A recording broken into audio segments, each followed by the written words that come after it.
आज मैं आपको एक बहुत ही मज़ेदार कहानी सुनाने जा रही हूँ। एक बहुत रईस व्यापारी था। अगर वह चाहता तो आसानी से एक पूरी सड़क और एक छोटी गली चांदी के सिक्के से मढ़वा सकता था। पर वह ऐसा बेवकूफ़ नहीं था। वह अपने पैसे का अच्छा इस्तेमाल करना जानता था। वह एक तांबे का सिक्का भी तब तक नहीं देता था जब तक कि बदले में चांदी का सिक्का न मिल जाए। वह एक होशियार व्यापारी था, पर वह भी हमेशा जिंदा नहीं रह सकता था।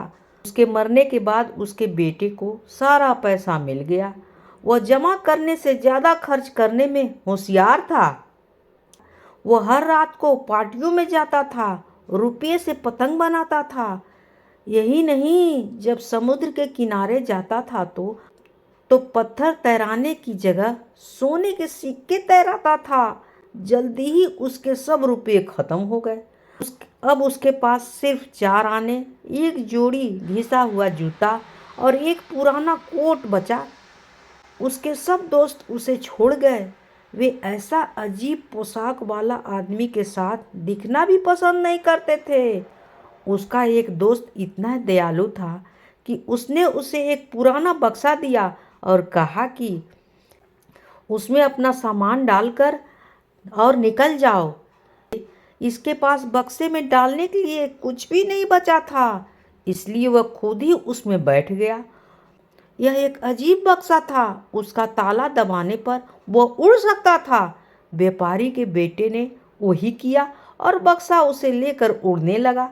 वह चिमनी में से निकलकर ऊपर बादलों में दूर दूर उड़ता गया। बक्सा चरमरा रहा था।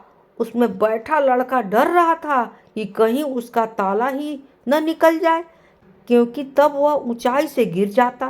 पर ऐसा हुआ नहीं। बक्सा उड़ता हुआ सीधा तुर्क की जमीन पर जा गिरा। व्यापारी के बेटे ने बक्सा जंगल में पत्तों के नीचे छिपा दिया और पैदल शहर की तरफ चल दिया। किसी ने उसकी तरफ ध्यान नहीं दिया, क्योंकि टर्की में सभी कोट और स्लीपर पहने घूमते हैं। रास्ते में उसे बच्चे को उठाए हुए एक आदमी मिला। वह बोला, तुर्किया, शहर के बाहर दाहिनी तरफ एक ऐसा किला है जिसकी खिड़की इतनी ऊंची है कि राक्षस के अलावा वहां कोई और झांक नहीं सकता। उसने जवाब दिया, वहां राजकुमारी रहती है। इस भविष्यवाणी के बाद कि एक प्रेमी उसे बहुत दुख पहुंचाएगा, उसे वहां रखा गया है, जिससे कि राजा रानी के महल में न होने पर कोई असर उस पर न हो सके।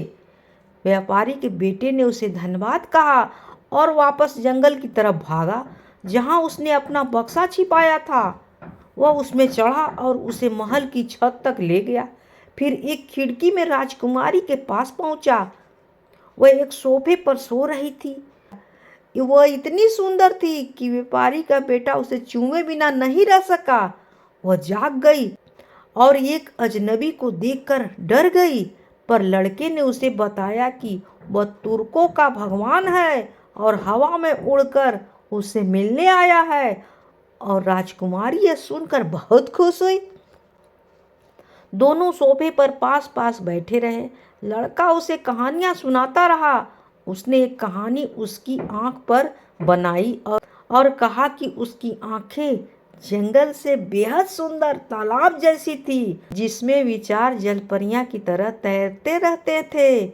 उसने कहा कि राजकुमारी का माथा बर्फ के पहाड़ों जैसा था, जिसमें बड़े बड़े सुंदर कमरे थे, जिनकी दीवारें सुंदर तस्वीरों वाली सजी थी, जिसमें उन सारसों की कहानी सुनाई जो छोटे छोटे भोले भोले प्यारे बच्चे लेकर आते थे। उनकी कहानियां बड़ी अच्छी थी। कहानियां सुनाने के बाद उसने राजकुमारी के सामने शादी का प्रस्ताव रखा और उसने हामी भर दी। वह बोली, तुम शनिवार को फिर आना। उस दिन राजा रानी शाम की चाय के लिए आते हैं। उन्हें बड़ा गर्व होगा कि मैं तुर्कों के भगवान से शादी कर रही हूँ। पर ध्यान रखना कि उन्हें अच्छी सी परियां की कहानी सुनानी होगी। मेरी माँ को अच्छी परियों की कहानी बहुत पसंद है और पिताजी को मजेदार हंसाने वाली कहानियाँ। व्यापारी के लड़के ने खूब मुस्कुरा कर कहा, मैं शादी के तोहफे के तौर पर कहानियाँ ही लाऊंगा। अलग होने से पहले राजकुमारी ने उसे एक तलवार दी जिसकी मूठ पर बहुत से सोने के सिक्के जड़े हुए थे। उसे उन्हीं की जरूरत थी। व्यापारी का बेटा उड़कर वापस चला गया। उसने अपने लिए एक नया कोट खरीदा, फिर जंगल में लौट आया और शनिवार को सुनाने के लिए परियों की कहानी बनाने लगा। यह काम आसान नहीं था, पर उसने कहानियां बना ही ली। तब तक शनिवार आ गया। राजा रानी और पूरी सभा के साथ राजकुमारी के पास बैठे चाय पी रहे थे। उन्होंने बड़ी अच्छी तरह से उनका स्वागत किया। फिर रानी बोली, अब तुम हमें एक परियों की कहानी सुनाओ जिसमें गहराई और कुछ सीख हो। राजा ने जोड़ा, पर साथ ही वह मजेदार भी हो। व्यापारी के बेटे ने कहा, मैं कोशिश करूंगा। थी हम तुम्हें अपनी बेटी देंगे। राजा ने कहा, बिल्कुल, हम सोमवार को शादी करेंगे। और उसने व्यापारी के बेटे की पीठ थपथपाई, क्योंकि अब वह उन्हीं के परिवार का हो गया था। इतवार की शाम को आने वाली शादी की खुशी में पूरा शहर रोशनी से जगमगा उठा। सब लोगों में बन और बिस्किट बांटे गए। गली के आवारा लोग उंगलियों के बीच से सीटी बजा रहे थे। बड़ा अच्छा दृश्य था। व्यापारी के बेटे को लगा, मैं भी इस मौके पर कुछ करूं। वह गया और ढेर सारी आतिशबाजी खरीद लाया। उसे लेकर बक्से में बैठा और हवा में उड़ गया। वह खूब ऊंचा उड़ा, वहां से आतिशबाजी जलाई। खूब धमाके हुए, चमक फैल गई। किसी ने पहले ऐसा दृश्य नहीं देखा था। सारे तुर्क जमीन से ऊपर उछल पड़े। उनके स्लीपर खो गए। अब उन्हें विश्वास हो गया कि वाकई तुर्कों का भगवान उन्हीं की राजकुमारी से शादी कर रहा था।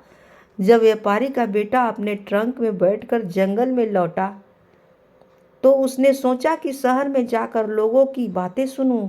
पता तो चले कि सब उसके कारनामों के बारे में क्या सोच रहे हैं। लोग जो बातें कर रहे थे, सब अलग अलग बातें थी, पर सबका मानना था कि पूरा दृश्य बहुत अच्छा था। एक बोला, मैंने स्वयं भगवान को देखा। उसकी आंखें सितारे जैसी और दाढ़ी उफनते समुद्र की जैसी थी। दूसरा बोला, वो आग का चोला पहने हुए था जिसकी तहों में सुंदर प्यारे देवदूत झांक रहे थे। लड़के को सब सुनना पड़ा। अच्छा लग रहा था। कल उसका शादी का दिन था। वह जल्दी से जंगल में लौटा ताकि आराम से अपने बक्से में सो सके, पर बक्सा कहाँ था? वह तो जलकर राख हो गया था। आतिशबाजी से निकली एक चिंगारी ने उसे जला दिया था। अब बक्से का अंत हो गया। उसके साथ ही व्यापारी के लड़के का भी अंत हो गया। अब वह उड़कर अपनी दुल्हन तक नहीं पहुंच सकता था। बेचारी राजकुमारी सारा दिन छत पर उसका इंतजार करती रही। वह आज भी इंतजार कर रही है, पर वह व्यापारी का बेटा अभी तक नहीं आया। कहानी होती है समाप्त।